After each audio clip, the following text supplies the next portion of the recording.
guys, and welcome back. This is ChosenArchitect, and believe it or not, this giant block behind me, well, it's actually storing power, so I hope you guys are ready.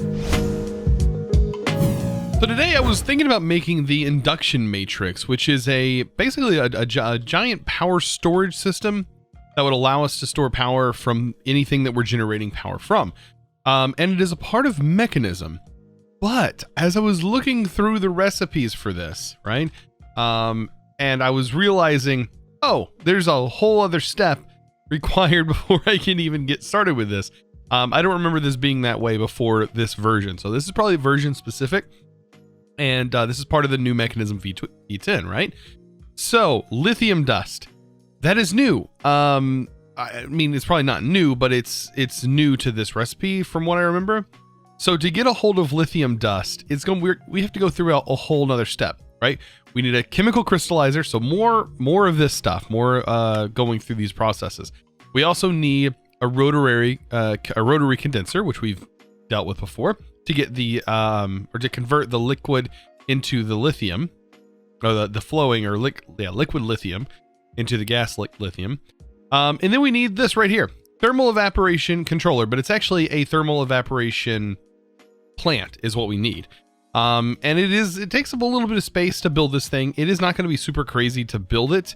And it does need some power, and I think we have enough stuff to actually make this the advanced version, so we can hopefully get this stuff quicker. And we also need brine. To get brine, that's not horribly difficult. We could get brine directly from water and have two of them set up, or we can do it this way, and we can have a rotary condenser, and we can just pipe salt directly in that to get this brine. And then that can be converted into brine and then sent into a single thermal evaporation. I think that's probably what I want to do, instead of breaking it down into two separate systems. So we can kind of save space doing that. Of course, we're going to set everything up at our Mechanism area over by our factory. I think that's going to be the best place to do all this. I've got to get everything ready. So if we take a look at the evaporation stuff, here's pretty much everything we're going to need. We're going to need evaporation blocks. We're going to need evaporation valves. And we're also going to need the controller. But that's not the only thing. We're also going to need 4 solar panels to make this the advanced. And the solar panels actually are kind of mixed in here with the Power mod. So I want to go ahead and get auto crafting set up for this particular recipe. I think we have pretty much everything ready to be auto crafted here. So that's going to be a pretty simple auto craft, I think. So now that I have all the stuff ready to go, I need to go ahead and start building the evaporation plant. And to do that is going to be pretty much 4 blocks like this by 4 blocks. It's actually not like a huge machine. Just like this all on the floor. We're going to go ahead and line this just like so. And now this is where we need to put our input ports. It's actually not too difficult to do this either. Just go ahead and set these wherever we want, kind of. And we can place our controller wherever we want. And then we just go ahead and sort of build this up. I'm going to leave the corners open because this is actually where our solar panels are going to go. And as you can see, the multi-block is formed. But like I said, solar, which I think it is still processing at the moment. I do have this crafting up, so it is probably crafting all of the components. I did craft 4 of these. You can see it did need a bunch of lapis. It needed all of these different parts in order to craft it. I don't know where it's getting this. I might need to check and make sure that it is currently still crafting. But yeah, all we're waiting on is the solar panels. I realized why they weren't showing up that they were crafting. That totally makes sense. They were actually setting, whenever I had moved locations, this area wasn't actually chunk loaded. So I did need to force the chunks to be loaded so we can craft while I'm away. But we do have them. So all I got to do is just place them on here. Like so. Perfect. And that should now be increasing the temperature on this. We can definitely see it's going up. And then I think we need to use the configurator to basically define what these are. These say air. I need to configure this to fluids, gases. Just have it set to anything. I don't know what this needs to be set to. Wrench? Probably not wrench. That just completely got rid of the whole thing. configure items. Okay, we'll figure it out as we go. But basically, we need to put items in, or put fluid in, and take fluid out. So we need to make the brine. So that is going to be salt in a chemical oxidizer, and then that's going to go to a rotary rotary. Wow, I have a hard time saying this. Condensator. Oh my goodness. And that should spit out what we need. Okay. So this is going to take in salt, and of course we're going to get this powered up. That's going to take in salt. Of course, that has a little bit of power from me. Go ahead and get this separated. And all of this, by the way, is just to get lithium. This is literally just for lithium. Oh my goodness. Just so we can craft the things that I want to craft. Oh boy. Yeah, I always end up finding a rabbit hole like that. Advanced universal cable. Place that in there. Perfect. So that is going to get this powered. By the way, this does not need any power. It is getting powered from the solar panels. And of course, as you can see, that heat should be going up. I'm hoping this doesn't have to be like crazy hot, but we'll find out. That's creating the brine. And now what I need to check is what configuration that brine was at, or needed to be at. I think it was taking it from a gas in here. Yeah, taking it from the gaseous brine, which come from this. Yes, over to a normal brine. So it should just flow just straight like that. We need an advanced pressurized tube because it is a gas. That'll go into here and convert that into a liquid. The liquid should then be able to be piped up there. Advanced mechanical pipe. Pipe this. There we go. That should head into that. You can see the brine is now in there. Perfect. And basically, yeah, this is going to be the process of sending this where it needs to go. Hopefully this one, I think we might just need to have it set to pull. And then that's going to pull out this liquid lithium. I need to make sure that that's the case. Yes, that pulls out the liquid lithium. Perfect. And that needs to go into the rotary condenser over here. Fun, fun. Except for this needs to be flipped, right? And then that's going to create the lithium. And then that needs to go into the chemical crystallizer. Boy, there's so much going on here. Let's get some power to this, because this currently does not have any power. We need the advanced... I've used all my power cables. Universal cables. Let's see. Mechanism, cable. Go ahead and make some more. This actually doesn't need any crazy amount of power. We'll just hook that up there. Bam, get that connected. Perfect. Okay. Now all we got to do is send this over, because this will actually be going from a liquid to a gas, I believe. So we need the pressurized tubes, and then send that over. And then I think I just have to configure this machine to say, hey, send the lithium in here. Let me go ahead and check this real quick. I need to have this configured like that. And then we need to configure the side. So gases need to be output on that side. Fluids will not be output on that side. Hopefully that'll work. Oh, I probably got to go through here and configure this. How did I set this like this, didn't I? Okay, so this is sending, and it's just sending it really slow. So I'm thinking about getting some upgrades for these machines, getting them running a bit faster. This is, of course, running just fine. It's the fact that this is not producing enough to fill this and get the lithium that I need. Because this actually needs 100 millibuckets of regular lithium in order for it to work. I do have it set up right, though. It is actually transferring everything like it's supposed to, which is perfect. We just need some speed upgrades for these bad boys. So now with the upgrades inside here, it does seem like it's going a bit faster. Hopefully this is building up. That is building up inside the pipe, but is not going into here. That's probably because I need to flip that. There we go. Now we have the stuff going over here. Perfect. Okay, so now we're generating the lithium dust. Now, I was thinking about, I went ahead and made the solar panels just for this.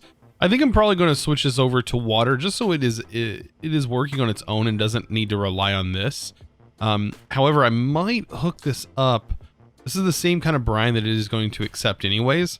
So we can just hook it into this pipe, and we could also supplement it with regular salt. You see, 2 lithium just been generated.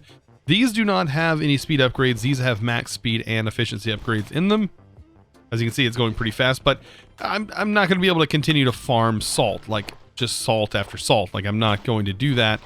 So yeah, we probably need to build ourselves another one of these. So this will be the exact same setup going on over here. There we go. And I might, oh, will I not be able to place this here? I have to move this all back just by 1. Just because I thought that solar panel might get in the way. So I need to start the build over here. Well, I get to build it back again with you guys anyways. There we go. And then of course, continue. It's not too hard to build. Not a horrible build at all. Let's see, I'm gonna put that there so we have our output, and then our water input can actually be over here. Might as well. Like I said, it doesn't really matter where those are at, so long as you have this built out. Like, those top pieces don't really matter. Place that there and there, and then finish the multi-block. I'm missing just a couple more of these. Let's go ahead and make a few more. I think it requires like 33 or so of these the thermal evaporation blocks. There we go. Multi-block complete. So I'm gonna need a sink. That is something I'm definitely gonna need. I need a bucket and some water in that bucket, which I think there's some. Is this water? Oh no, it's crude oil. Oh gosh, this is water. Oh my goodness. Here I am just picking up crude oil. All right, so I need a sink, and we need to pipe that in there. So sink, and that's going to give us infinite water to generate brine. I can place the sink right here. So water, let's go ahead and get mechanical or mechanism, and then we have a pipe. This is actually a really nice pipe, by the way. Well, that should be able to send plenty of water in here. Look at that. And look how much brine. Okay, wow. Okay, this is way better than doing what we were doing before. Okay, so we'll take the advanced pipe here. Let's see, I probably need to make more of the advanced pipe. Let's see, advanced mechanical pipe. Let's make a couple of buckets. Definitely going to need more of this. For some reason, the craft has been kind of weird. I think there's a little bit of a hiccup that's been going on with the way that these are crafting in here. You see how, like, sometimes it just doesn't want to go.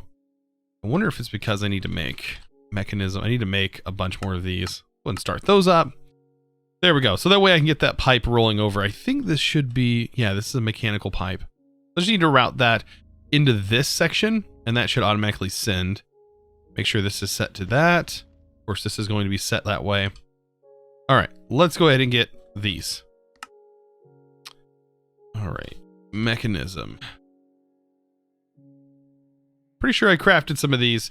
I wonder if there's something weird with the chunk loading at our base that's just not wanting to allow it, or the fact that these pipes are just not fast enough. Like, they're just now going now. You just seen that. Now we should be able to get those pipes. So yeah, this. I'm pretty sure this is going to generate lithium at a incredibly fast rate. Let's get that, and blah, voila, we're hooked in. Extract. Oh boy. Brine is hightailing it out of here. It's in the pipe. It's in here. Wow. Okay. Now this probably, yeah, let's go ahead and take all of the upgrades out of this. And how about we take the upgrades and we send those upgrades into our other machines over here, because we really don't even need these machines after all that. Wow. Okay. Yeah, and this is just generating brine passively. We really don't even need these. We can probably use these machines for something later on, I'm sure. Definitely not going to worry about them now. Oh boy. So with those speed upgrades, yeah, let's just say this is now producing the lithium that I was needing. Yeah, I think this is definitely the way to go. Okay, perfect, actually. Now, is this area chunk loaded? No. Oh, we're just like slightly in an area. These two chunks need to be chunk loaded.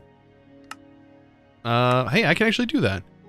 Wow, we actually fit these in perfect. So what I should be able to do is pipe this out with logistical pipes. Let's go ahead and get mechanism, logistical pipes, mechanical pipes. Where are we at? Logistical. Okay. And then I need a ender chest because I want to send this lithium directly into our storage. So we are going to need an actual ender chest, our white ender chest that's sending everything in. And wool. I love how it just doesn't default to white, so you have to kind of tell it where to go. Actually, we can place this directly next to this. And I think you can tell the configurator for on items. You can see right here the red. I actually need to set this to blue for output. And that should hopefully allow me to configure that. And there we go. We're just sending them out. So this should run without us needing to worry about it. And we should be collecting lithium from it. And it's pretty much free, other than power cost. At least for these two machines. Now, let's not forget that the point of today's video was to get the induction matrix.